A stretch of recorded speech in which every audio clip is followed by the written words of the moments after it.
Sa iba pang ulat, tumaas pa ang bilang ng mga nasawi sa hagupit ng habagat at bagyong Maring sa bansa. Base sa tala ng NDRRMC, umabot na sa 25 ang patay, habang iba ang nawawala. Ang buong ulat mula sa aming kasamang nagbabalik na si Waywaya Makalma. Magandang hapon ulit sa iyo, Waywaya. Sandro, magandang hapon. Kahit ilang araw nang wala sa bansa ang bagyong Maring ay patuloy na dumabagdag ang bilang ng mga namatay dahil sa bagyong Maring. Ayon nga sa huling talaan ng National Disaster Risk Reduction and Management Council, umabot na sa 25 ang naiulat na namatay. Isa mula sa Cordillera Region, isa sa NCR, 11 sa Region 3 at 12 mula sa Region 4A. Karamihan sa mga nasawi ay pagkalunod ang sanhi ng kanilang pagkamatay, habang 30 ang sugatan at 3 na lang ang nawawala. Sandro, tumaas rin ang bilang ng inisyal na halaga ng pinsala sa agrikultura at infrastruktura na umabot sa mahigit 633 milyong piso mula ito sa Region 1, 4A, Region 4B at Cordillera Region. Sa agrikultura, ang naitalang pinakamataas ang bilang na pinsala na umabot sa mahigit 494 milyong piso ang halaga ng nasirang pangkabuhayan ng ating mga kababayan sa Northern Luzon. Habang sa infrastruktura ay nagkakahalaga sa higit 138 milyong piso ang nasirang mga tulay at kalsada dahil sa pagbabaha at mga naitalang landslide. Umabot naman sa 11 kalsada at tulay na lamang ang naitala ng NDRRMC na hindi madaanan ngayon dahil may ilang lugar pa rin nalubog sa baha, kagaya na lang sa mga probinsya ng Calasiao, Dagupan at sa Pampanga.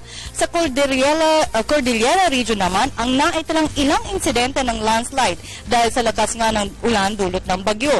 Ang bilang ng mga apektado ng bagyo ay umabot sa higit 2.9 milyong katao. Pero ang nasa loob ng evacuation centers ngayon ay umabot na lamang sa 17,883 na pamilya o 78,060 na katao mula sa Region 1, 3, Region 4A, 4B, Cordillera Region at NCR. Sa ngayon, ang NDRRMC ay nananatili sa Blue Alert status mula pa nitong Biyernes kahit nasa Philippine Area of Responsibility na si Nando. Ngunit kanilang tiniyak na kanilang pinaghahandaan ang bagyong Nando dahil ayon sa Pag-asa, posibleng ang hindi maglandfall sa bansa ang bagyong Nando. Pero upang masiguro ay nagtaas sa Blue Alert status ang OCD Regionals, partikular na ang Bicol Region at ilang rehiyon na posibleng tatahakin ng bagyo para nga matiyak ang kahandaan ng publiko dahil nga sa bagyo. Narito ang tagapagsalita ng NDRRMC na si Major Reynaldo Balido. Yun nga, yung pinaka-latest na nagdag, yung 3 nalunod dun sa Olongapo. Ang inaasahan natin na akit ngayon itong cost of damage, lalong-lalo na sa agriculture. Unti-unti na rin bumababa itong mga lugar na binabaha at saka itong mga kakalsadaan na hindi pa madaanan. Sir, based dito sa forecast ng Pag-asa, nakikita nga natin dito sa track niya. Ito pala. Sana hindi na magla-landfall. Dadaanan niya lang dadapisan niya lang yung Eastern Seaboard, although nakakaranas na ng pag-uulan mula pa kahapon itong probinsya ng Dinagat.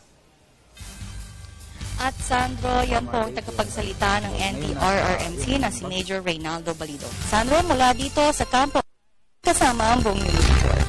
Maraming salamat sa iyo, Waywaya Makalma.